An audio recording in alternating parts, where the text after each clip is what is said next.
मीरपुर माथेलो भरसां ॻोठ फरीद शहर में प्राइमरी स्कूल की इमारत तोड़े फर्नीचर न हुअण सबब शागिर्दनि की तालीम मुतासिर थी रही है। इन हवाले से उस्तादनि शागिर्दनि जो चवणु हो तो असांजे स्कूल जो एक कमरो ठहियल है, जॾहिं त 150 खां मथे शागिर्द छप्पर हेठां वेही खेनि तालीम पिराए रहिया आहिनि। संदन चवणु हो तो तालीम खाते के कामरनि खे भी पिण स्कूल की इमारत तोड़े फर्नीचर बाबत मुख़्तलिफ़ वक़्तनि ते आगाही ॾिनी है, तंहिं बावजूद इमारत ठाराए नथी ॾिनी वञे। 22/4/1969 जो है।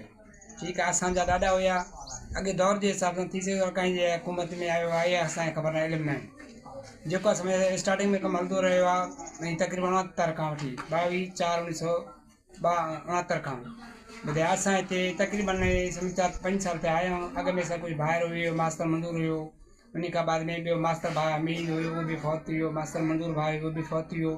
अॻ में उस्ताद असां वटि उस्ताद आया हुया, अरबाब अली शाणी हुयो, वो GST थी वियो, औरंगज़ेब हुयो, वो भी GST थी वियो। हाणे टे बि असां वटि तक़रीबन मौजूदु ॿार आहिनि 150 खां ॿार वधीक बीठा आहिनि। हालात तव्हां ॾिसो त रूबरू असां मां हिकिड़ो ई कमु कयां थो हिते 150 ॿार खे हिसाबु हलायां थो कमु पर महिरबानी थिए साईं जन खे त जेको असां वटि कोई उस्तादनि जी जेको असां मरलो हल कनि त बहितर आहे।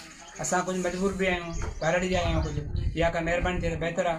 जेके समय ऑफिसर आहिनि मथे आला ऑफिसर खे महिरबानी थी वई त बहितर थी। हुन में हिकु उस्ताद मुक़ररु आहे जंहिंमें अॻे 2 उस्ताद हुया, उहो GST थी विया, उहो बदिली थी। असां तक़रीबन हिते 200 ॿार असां पढ़ंदा आहिनि। स्कूल आहे असांजो पंहिंजो फरीद शहर।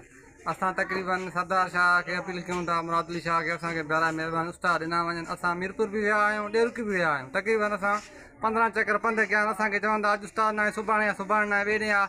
असांजो उस्ताद जेको आहे सदाम शरा, उहो कयो अथनि खेंजू, उहो बराए महिरबानी असांखे उस्ताद हिते पंहिंजो ॾिनो वञे। असांजे इलाइक़े जो उस्ताद आहे, असां उस्ताद न आहिनि, महिरबानी करे असांखे उस्ताद ॾिनो वञे। साईं तव्हां ॾिसो था वाक़ई मुतासिर थिए थी। हिकु उस्ताद आहे, तकलीफ़ आहे उस्ताद खे, ॿार बि वीचारा परे परे अचनि था, पंध कनि था, उस्ताद आहे कोन, हिकु उस्ताद आहे। असांजी अपील आहे सरदार शाह खे, मुराद अली शाह खे उस्ताद ॾिनो वञे। तक़रीबन असांजो ॿाहिरि जो इलाइक़ो आहे, तक़रीबन 200 शागिर्द ॿार पढ़नि था। बराए महिरबानी करे तालीम ॿारनि जी ख़राबु थिए थी।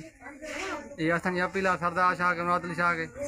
ॾेरकी बि असां विया आहियूं, DO ॾे मीरपुर बि विया आहियूं। असांजो तक़रीबन 10 चकर विया आहियूं। चए थो अॼु न सुबुह पैसा रिश्वत वठनि था, तक़रीबन हिननि 70,000 80,000 हिसाब सां उस्ताद विकिरो कया, बदिली कनि था हेॾे होॾे, असांखे उस्ताद नथा ॾियनि। कुदरत वारा नरमन जो तो नहीं वारा कुदरत वारा कोता कोत बनाए नरतिन सासी सारा कचिन जिन जीवन को न पार कुदरत वारा गुलन नमराम सरांदन तो मोतिया सामने दन तो हीरा लाला जार कुदरत वारा जडे वनन ते वाव चे तो पर अल्लाह के तो चमचम जा चमकारा कुदरत वारा।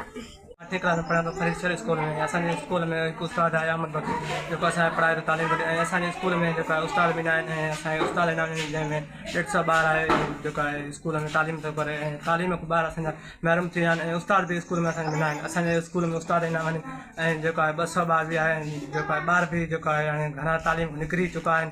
असांजे स्कूल में शागिर्द बि घटि थी विया आहिनि, हाणे असांजे उस्ताद ई न आहिनि।